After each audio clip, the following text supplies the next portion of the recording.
Welcome to a early morning in September on the Smallholding, very early September, as you'll be able to tell when this video comes out. It feels autumnal already, or at least it did when I looked out of the kitchen window this morning. Now that I'm outside with a sweater and a coat on and I've fed the animals and done a few jobs, actually I'm really warm, so it's still super muggy. It's due to rain any second. As I say that, it's literally just started. I can hear it on the barn roof, but only light. And yeah, it's warmer than it looked, is where I'm coming from. So it looked autumnal out the window, but it's still really warm and really muggy when we get out here. I think it's the 2nd or 3rd of September now, and I thought it would be lovely to have a quick update of what's going on the Smallholding, and as our attentions turn to preparing for winter. The daylight hours are getting shorter, obviously meaning the nights are longer, the evenings are darker, so we're getting everything done. Still plenty of time to get it done during the daylight though, but now my attentions are turning to animals and the feed through the winter. So during the summer, the land around us, the gardens, the paddock, the field, feed the horses and the sheep, and we don't need to supplement the feed whatsoever. But now, as the grass is becoming shorter, there's less for them to eat and less to sustain them, obviously. I'm just hiding from the rain underneath this tree. It'll pass in a minute.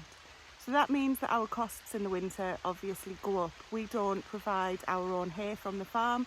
We simply don't have enough land for that, and we don't have the facilities, even if we did have the land anyway, or the machinery, should I say. So we buy our hay in. I've actually just ordered some. So this month, costs wise, we're going to be taking the hit of the hay from now, but not bedding for the animals just yet, because we're not bringing them in for the winter in September, hopefully anyway. It does depend on what happens with the weather. If the land gets too wet and muddy and becomes either dangerous or risk to the land itself, as in that it won't be able to thrive next year, then we'll absolutely bring things in over the winter. But we never want to bring things in early, because we only want them in for their health and for costs and for our sanity as well. But mostly because we like to have them out as much as possible for them, because it's a much nicer life, and we want that to be a short period of time in the barn as possible. So right now, as you can see, the rain's stopping, and as you can see, the animals are quite happy outside. Nobody's looking hungry, but they are starting to show signs that they're not getting as much food as they have. Now, sometimes in autumn we see what we call an autumn flush, and we might well get that this year. You tend to get it most years, but it's where the summer's been super dry and the grass hasn't been growing very much, but then the rains come down, the autumn rains, and it's still not cold, so it's still warm enough for the grass to grow, and you just get a second flush of grass. And that sounds good because it's okay to feed the animals, but it's not great because it does mean that there's extra sugars in the grass that can put certainly the horses at risk and get something called laminitis, which the little pony in the back there might be more prone to. Now, if you can see the ribs on this old girl, don't panic and think, my goodness, she's malnourished. Unfortunately, that's just one of the signs of aging for her, and she does get supplementary feeds anyway to try and keep the condition on her. And as the night's drawing, what we will be doing in the field whilst they're still out is at least putting a rug on the old girl here, so that she doesn't have to use all her energy trying to stay warm when the cooler nights come. Said enough of us, we get the rear view now. Well, the nighttime temperatures at the moment are about 12 degrees at the lowest, and we've had one surprise night that got down to about 9, and everything's fine. That's okay as a one-off, but if it's going to do that on a continued basis, then we'll absolutely be rugging the horses on a night at least. The sheep will be totally fine. They'd be able to stay out all year round, and in fact, obviously a lot of places do that. We do take ours in, as I say, over the winter, and that is purely so that we can give our land a rest, because we don't have as much of it as a lot of people do who can rotate them all year round. We don't have that luxury, so it also means that when they're in the barn we can check on them at least twice a day, because we're in there at least twice a day, usually a lot more than that. So as I say, I've ordered the hay for the horses, and also the sheep will get that supplementary hay as well. Now, the hay costs us about £40 a bale delivered, and that might sound expensive, but it's the same person that we've used since we moved in here into the Smallholding, and we found him. He's very reliable and he delivers exactly when he's going to say. I can make the payments on the internet, I don't have to leave cash or anything like that, and it's just really good for us. It works very well. They'll deliver the hay when we're not here, We know that they close the gates, they, you know, they're good with the animals, all of that stuff. So we've got every faith in these guys. So I'm hoping that that's actually going to get delivered today. He did say later this week, but he said that on Thursday. So I think he was as messed up as the bank holidays as I was. So hopefully that'll arrive today. And what we'll do is just start adding just a little bit into the field every day. Won't give too much too quickly, because obviously that can cause digestive problems and we don't want any blockages or things like that. But we will have to be careful that there's no scrapping, no little fighting going on over food. You know, if everybody's starting to get hungry when the food comes, we don't want them to start being dominant over it or anything like that. So we'll make sure to keep an eye when we do that. I'll be able to show you that in the next small holding tour, which will hopefully be towards the end of September maybe. Things change so quickly at this time of the year. I want to be able to try and capture it all, and to be honest, autumn is my absolute favourite time, especially on the small holding. You get to see all of the changes in the trees. There's the hazelnut tree behind me there. You get to see all of the changes, the fruits of your labour start coming through, and it's just a perfect time of year for me. Summer is far too hot. August has been the heat wave that we've struggled with throughout August. The animals have struggled, the plants have struggled, especially this year. It's been absolutely bonkers. So yeah, I'm really looking forward to September. And talking about the fruits of our labour, we're starting to utilise what's coming out of the ground in here. These potatoes are about ready to harvest. I think I showed these on the last tour, and you can see they're starting to die back, which is a really good sign that what's underneath the ground is ready to harvest. We're taking carrots from here daily, beetroot. There's some absolutely giant marrows. We're supposed to be courgettes, they're now marrows, and the tomatoes are looking great. What I have learned about down here, I think I mentioned this before, is that things that need staking very well, because my efforts have not passed the test this year. It's a lot more exposed down here. As you can see, there's nothing around it to kind of stop the wind from whipping through, and it's definitely knocked over the supports that we've put in, but that's okay because things are still growing on the ground, if nothing else. So I'm really pleased. You can see things have just been whipped off the canes there, and they're just on the ground, but that's okay. We're still getting some things, and we're going to be able to continue utilising them throughout the depths of winter, hopefully. These potatoes will be going into stores, and hopefully we'll be able to use those right up until the spring of next year. So our chickens had gone off late during the heat wave, and we were literally feeding them just to keep them alive basically, and we're good with that because, you know, nobody expected that heat wave, so we've got to take care of our animals. But now it's time for them to step up and start giving us some eggs for the cost. Feed costs for the chickens at the moment are £11 a bag, and we're going through 3 bags a week, and that includes the ducks as well. So the ducks do have a larger appetite than the chickens. They're obviously bigger birds, and that's fine. What we're doing at the moment, we're making, this week I made about £18 in sales and things like that, just to supplement the chickens' food. Doesn't sound very much on the grander scheme of things, but that just means that we've got less money to supplement from our income to be able to feed the chickens. And when they're giving us eggs, you know, it's easier because we can just use the eggs for ourselves, for our food. But when they're not, we're just handing out money just to feed them. That needs to be resolved now that the weather's back to normal. So hopefully we'll start seeing a better egg production over the coming weeks and months, and hopefully I'll be able to keep making the extra pennies that we're making from the sales and things, which will go towards their feed. And then one day we might be cost neutral again on that, because we were at one point before COVID and all of that carry on. Not only is our thoughts turned to winter feed for the animals, we need to look at keeping ourselves warm this winter. So as everybody knows, the price of electricity has gone through the roof, but that's not actually what we're reliant on to keep us warm during the winter. It's the oil, which we still haven't purchased any. So the price of the oil is still over £900 for what we were getting for about £500, and we're just not going to commit to that just yet. We've got September to get through before really we want to be putting the Aga on. I'm going to talk to you about the Aga in just a second, but we are in the middle of building an outdoor kitchen, which I'll also show you in just a second. But what we'll be using inside to heat ourselves will be the wood pile that we've got. So Stephen is steadily making his way through the tree that we had to take down and creating a fantastic wood pile, and I just want to show you what he's done with that. As you can see, the log splitter is still out, so he comes and splits some of these when he gets chance, which isn't all the time, but has been doing a bit recently, because what he's done is bought this tarpaulin just from eBay. I think it was £12 for the big one. I think it's about 4 meters long, and we're just covering up the logs for the winter because obviously they've dried out as well as they can during the summer, especially with the heat waves that we've had, and we don't want them to get soaking wet again during the winter. So that is a really good buy, and it blends in quite well as well. We can either get the green or the brown, and I think it looks quite good. Stay. Get down, you swine. Are you excited? I was trying to get Annie in. She's so funny. Anyway, that's not the only log pile that we've got. We've got another one that Stephen's also put the tarpaulin on that's full. So that's why we've started moving or creating it there. That's where he obviously took the tree down that you can see in the distance. And we weren't going to keep the log pile there, but this one's already full now.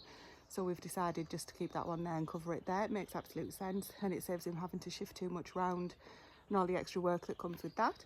We think that we've probably got about 7 years worth of wood given on our previous usage, but I think, as I said in the previous vlog, I'm not sure if it's going to be that much because we're going to be using this predominantly over any oil central heating that we might have used in the past. Our oil central heating is not fantastic, but we have used it.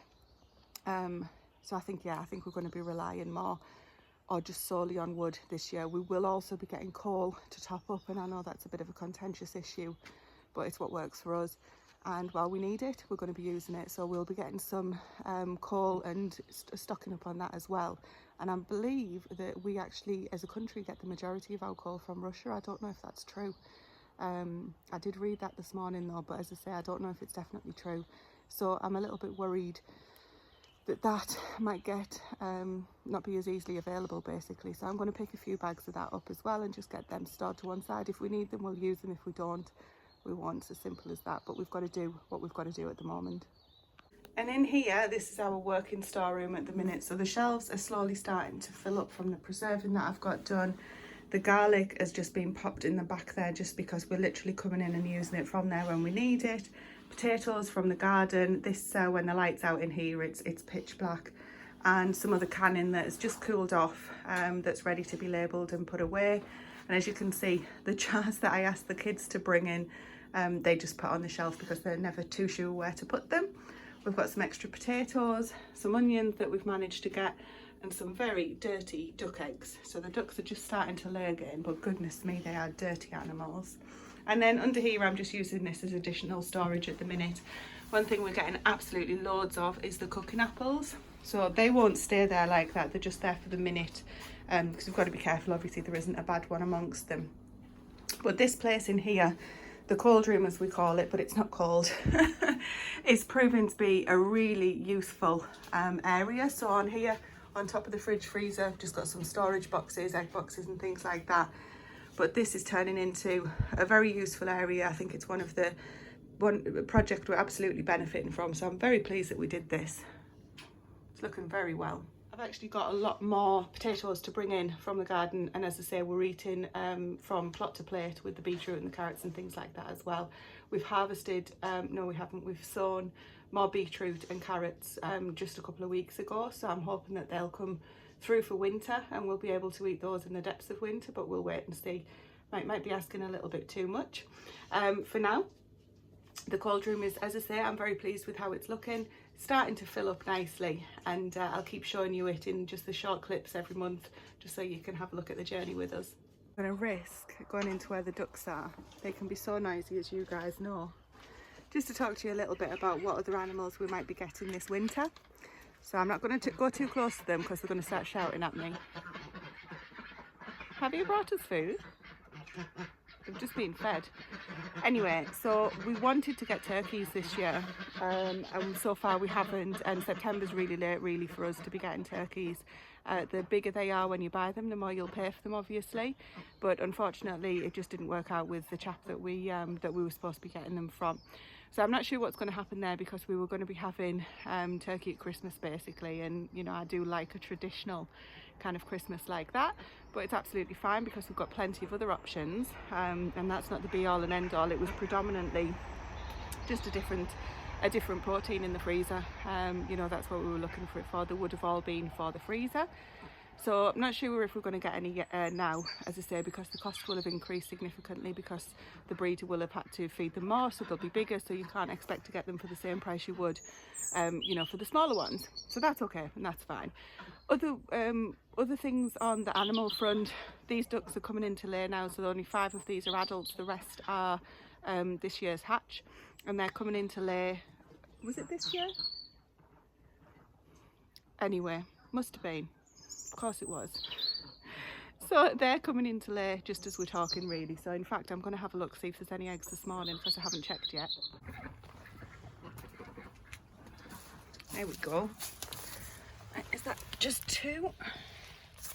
Ducks bury their eggs, honestly. So can you see the difference in size here? Sorry for the crude footage. This is an adult duck that's this isn't her first time laying. This is a new lay because it's just super small.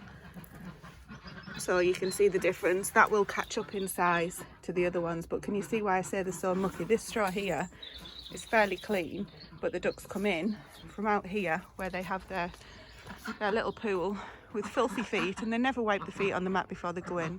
My kids tell me my sense of humour is terrible. She said, people never know if you're really joking because you say it so seriously. Anyway, 2 eggs is good, so these all need cleaning up. That's why the other ones in stores are so filthy, because when the kids bring them in, they just leave them there for me to clean up, which is fine, because I don't mind doing that. I like to keep an eye on how many eggs we've got coming in. So eggs are going to be a big part of our challenge that we've got going on at the moment, so check that out if you haven't had a look. But essentially for 35 weeks we're trying to live off food from the Smallholding and supplemented by a £25 budget, which is going really well, but we're only on day 5. So otherwise, meat wise this year, we have got the lambs, obviously, that you guys know about. The pigs have already gone and are in the freezer and are feeding us very well, so we're very grateful for that. We haven't decided yet what we're doing about the lambs and whether we're bringing a new tup in this year, because we probably are going to get rid of one of our older ewes for multiple reasons, but basically because she's been not the best of mums to the twins and triplets that she's had. We've had a lot of trouble with that, unfortunately, so we've made the decision to let her go, but we will be utilising that meat, trying to be as sensitive as I can be talking about this, because I know that not everybody that watches us is meat eaters, so apologies if that's a difficult conversation for you. But it is obviously all part of what we do here, so I'll continue talking about it and hopefully as sensitive as possible. Anyway, the remainder of the lambs will also probably be going into the freezer, but we will be replacing any ewes that we don't keep with girls from this year, and then we probably won't be getting a tup in this year for them. We'll wait until next year. That's the plan, I think, but it's under discussion at the moment. Look at the difference between the cleanliness of the chickens and the ducks. Aren't these fantastic colours? Somebody's collected these yesterday and just laid them on this, I think it's a car washing glove, because it's nice and soft, and clearly didn't want them to roll off and get smashed. So I'm just adding mine to them while I finish off this video with you guys. So I've just quickly come into the barn. There's absolutely nothing in here except this is where those rogue chickens get fed. These were the chicks that we didn't know or weren't expecting. So they're still roaming about in here, so we've just accepted that. So the barn will need preparing for winter. At the moment, it's literally just their play area just for the chickens, and there's nothing else in here. So we'll need to get all of the bedding sorted. We'll need to get the stables decobwebbed and cleaned and tidied up and ready for the horses coming in. We've got at the back, that's the goat area. So that's where that's where the goats will come in over winter and have lots of fun there. If we need to bring the sheep in earlier, they'll also share the area where the goats are, because we do have a spare stable, and Stephen can kind of cordon that off depending on what we need to do and who's in and who's out. We just adjust that accordingly. So one of the things on the Smallholding is adaptability. I mean, that's so important. You know, I think people think you can just put things in and leave it permanently, but for us, we're always having to move things around. We're always having to adjust the barn, the stables, the pens, outside where the chickens are staying and things like that, because it doesn't always work for a long time. Things change, needs change, volumes of quantities of animals change, so we're always adapting, working with what we've got at the time, and just being as flexible as we need to be. I think that's a really important value that we didn't expect when we moved here. So on the animal front, we won't be getting any more animals for over winter. What we've got now is what we've got, unless we do happen to get turkeys, if that comes off, which I doubt it will. So for the winter, we try to reduce the number of animals that we've got, as in the pigs and things like that. So obviously we try and get everything done before the winter comes in, and then we work with what we've got throughout the winter. We have to buy the bedding, the feed, everything like that I've already mentioned, and then we look forward to the spring and letting everything back out into the fields and seeing everything grow, but we're nowhere near that yet. We're just entering autumn. Favourite time of year, as I say, nothing's coming inside just yet, so we're going to enjoy the next month. But one thing we do know that it'll be throwing at us is the outdoor kitchen, which I'm going to take you over now and show you what's going on in there, and then finally we'll finish off in the kitchen with a little update on the Arga. So this is the makings of the outdoor kitchen. If you guys haven't been following the vlog, then you probably won't have seen this, or if you're not on Instagram with us, you might not have seen it. But essentially this place here had fir trees in. It was an area where we used to have little fires, and there was all kinds of green foliage and things there that wasn't providing much value for us, to be quite honest. We didn't even know what this wall was behind here until we took them out. Now we did try and we had a bit of bother getting this tree out, as you might already know. But we managed. Unfortunately, we weren't able to replant it, which was what we would like to have done. It was just too big, and as you can see, everybody suffered in the process basically. So take a look at that vlog if you want a bit of a laugh, because Stephen struggled getting that out. Anyway, this is the shell of the kitchen at the moment. It's going to have a roof. Oops. It's going to have a roof that will sit into this roof, and then we will open up what we call stores, the front of stores, which actually is the room at the back there where that wall is. This is for storage of other things, but we will open this up and have this as a bar area, and all of this here will be off-grid cooking and just seating area basically, so that we can have fires and stay warm during the cooler months. And the intention is just to use as much of this outside time as we can, instead of being stuck inside a lot of the time, because obviously we're inside for our jobs and things. So we want to encourage ourselves and the kids to be outside as much as possible. Where I'm looking at now, just behind this set of ladders, will be a big cooking area, a cooking fire. So we're going to get a chimney built into here, and we'll have a big open fire where we can cook inside the fire essentially. And all of this will be seating, different bits and pieces here, and there'll be kind of a bar stool area here which will sit up against the hatch that's there.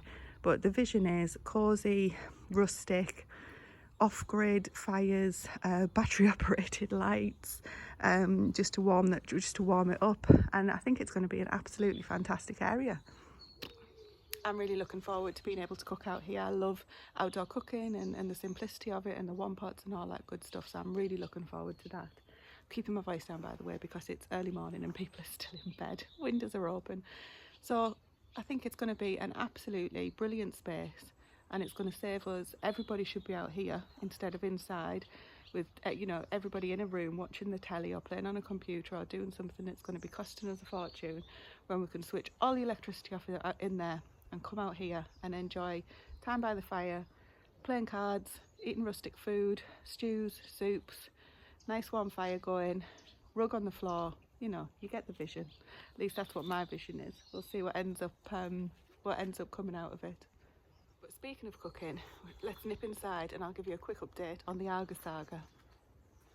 Well, some of you have been asking in the vlog videos, how's the Arga doing? Because you saw that we took her to bits with the intention of repairing and getting her ready for the winter, and it's a much longer process than we anticipated. So she is still in bits. The good news is we know what parts we need to order now from a website. We're looking at Blake & Bull, if anybody's familiar with those guys, and we've found the parts that we need. So I'm actually, one of my jobs on the to-do list today is to send them some photos over and see if they can help us make sure that those are the right parts, and basically get them ordered so that Stephen can get her put back together and she can be on for winter. As I say, at the moment we've got no intention of switching her on because of the price of oil, unfortunately, and it is dependent on whether or not we get the oil through the winter as well. Either way, we're going to get her put back together on a test run, even if we do have to switch her off, but hopefully that won't be the case. So let me show you what she looks like at the minute and give you a quick Tracy understanding of what's needed. A very, very, very sad state of affairs. So she was full with all of this vermiculite, which was essentially is the insulant. So we will need to completely replace that. There's the big barrel that's not here at the minute, that's in the garage, but there is a a seal that runs around this that Stephen was saying that's completely corroded, and it essentially looks like what's in between these two bits. It's this bit here for this that we need. So we're getting that part ordered, as well as quite a few others. So on the Argos, the rope that's the seal between like the lid or the roasting oven door and the oven, and it's this heat proof seal or rope, whatever you want to call it, that we need to replace on a few of the areas as well, which once we do it, Stephen will take you through and he can explain all of that in a much better way than I can. But we've now identified the parts that we need, so I'm going to get those at least inquired about today, and hopefully we can begin the process of getting her put back together and switched on, because I really miss her. It's also, though, when she comes on, I won't be using the slow cooker and the Instant Pot and things like that as well, because obviously once we're fueling the Argo with the oil, I won't be wanting to use any other electricity and pay extra for things when we've got this on permanently. So it's not cold in the kitchen or anything like that at the moment, thankfully, so we don't need it for the heat. Once we start moving towards October and things get cooler, I think we will be getting a little bit more itchy feet about getting her switched back on. So once she's on, we'll be just using her full time, hopefully, if we can get this oil situation sorted. But that's what she's looking like right now. So I'm going to go and get busy because I've got a big long list. This was kind of an impromptu video, so I haven't shown you the vegetable plots because I'm going to do a separate video on that and about what we've got going in the ground, what seeds we're sowing, garlic and shallots and onions that we're ordering and things like that, potatoes for next year, all of that good stuff I'm going to do on a completely separate video. Just wanted to keep this more small holding specific, so about the animals, the self-sufficiency side of things, heating the home, all of that good stuff, the seasonal impacts that we're seeing, and I hope you've enjoyed it. Has it been a little bit different to normal maybe? But let me know. I'll be back in a month with more small holding updates, but in the meantime I'll be back as usual with the vlogs and tales from the kitchen garden and the weekly challenge that we've got going on. So please, if you haven't already subscribed, give us a subscribe and give us a like at the same time. Much appreciated. Catch you later.